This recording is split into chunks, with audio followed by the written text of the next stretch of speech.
Assalamualaikum warahmatullahi wabarakatuh. Om Swastiastu, Namo Buddhaya, salam kebajikan dan salam sejahtera bagi kita semua.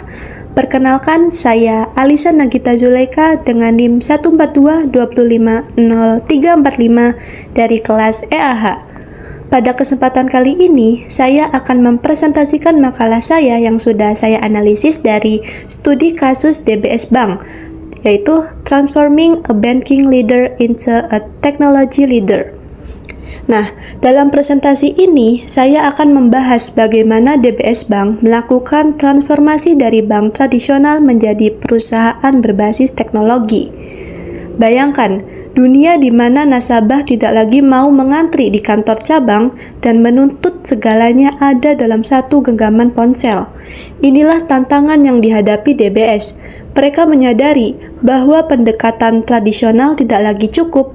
DBS harus memilih tetap menjadi bank lama yang kaku atau bertransformasi total menjadi entitas yang digerakkan oleh teknologi dan kecerdasan buatan.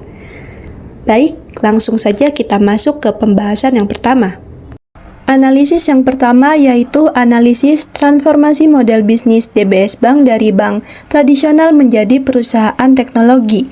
DBS Bank sedang merevolusi model bisnisnya dengan mengadopsi identitas sebagai perusahaan teknologi yang menyediakan layanan keuangan, bukan sekadar bank konvensional.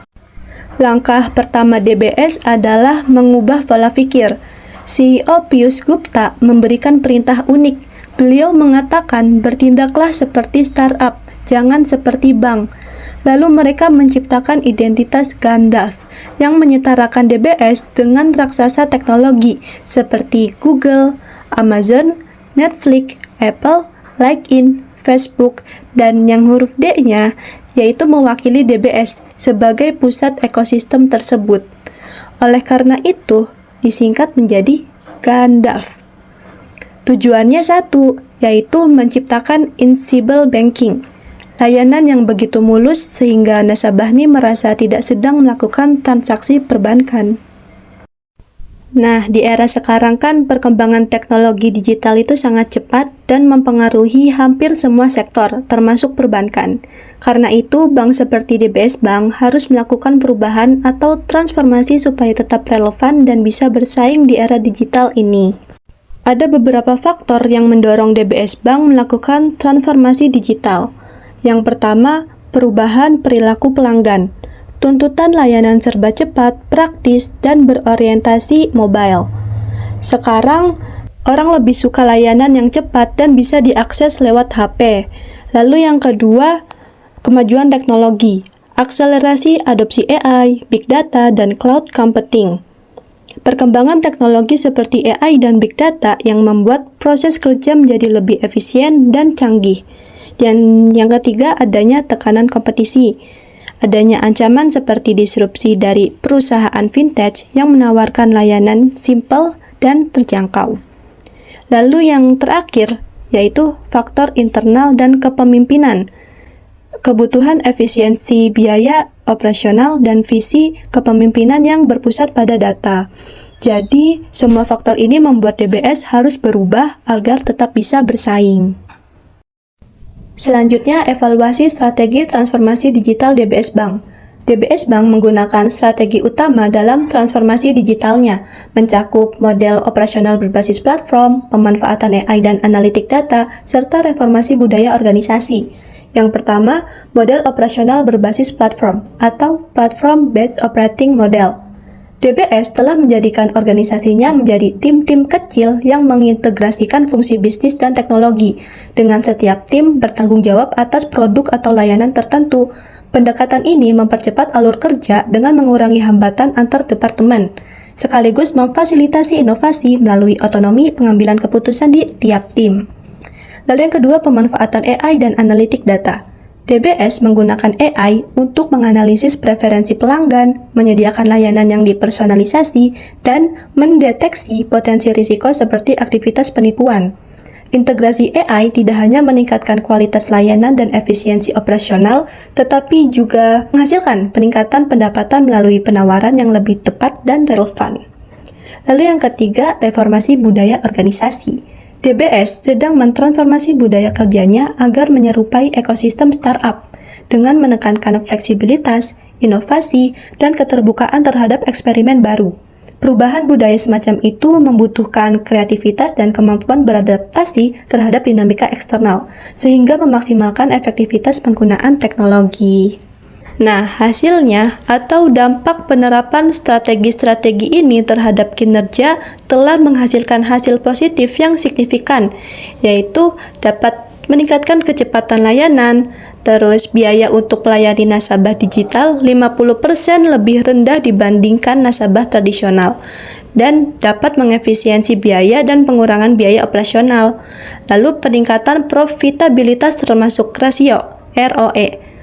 Nasabah digital menghasilkan ROE (Return on Equity) sebesar 39%, yang berarti 15 poin persentase lebih tinggi dibandingkan nasabah tradisional, serta pendapatan yang dihasilkan dari penerapan kecerdasan buatan AI yang menghasilkan pendapatan tambahan sebesar 150 juta dolar Singapura dan penghematan sebesar 25 juta dolar Singapura dalam pencegahan kerugian.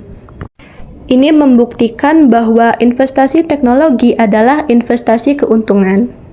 Oke, selanjutnya DBS Bank juga fokus pada peningkatan pengalaman pelanggan atau customer experience.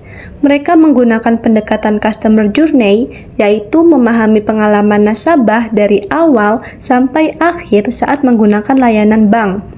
Contohnya, DBS mempermudah proses seperti pembukaan rekening secara online, mengurangi waktu tunggu, dan menyediakan layanan dalam satu aplikasi.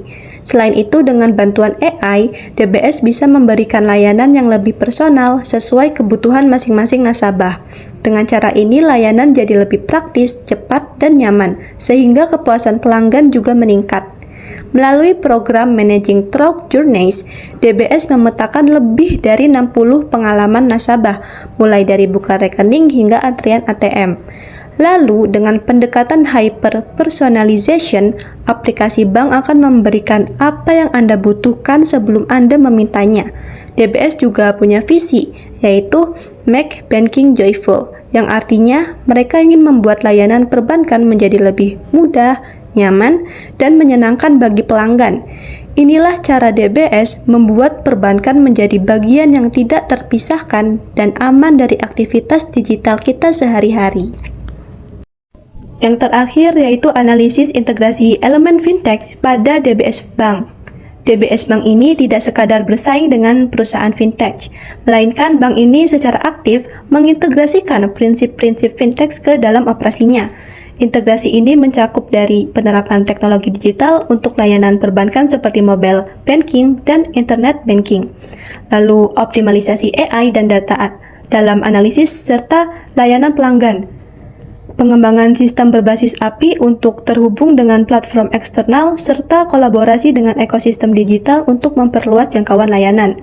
Penerapan konsep-konsep fintech ini membuat DBS lebih adaptif dan inovatif dengan layanan semakin cepat dan mudah diakses oleh pelanggan.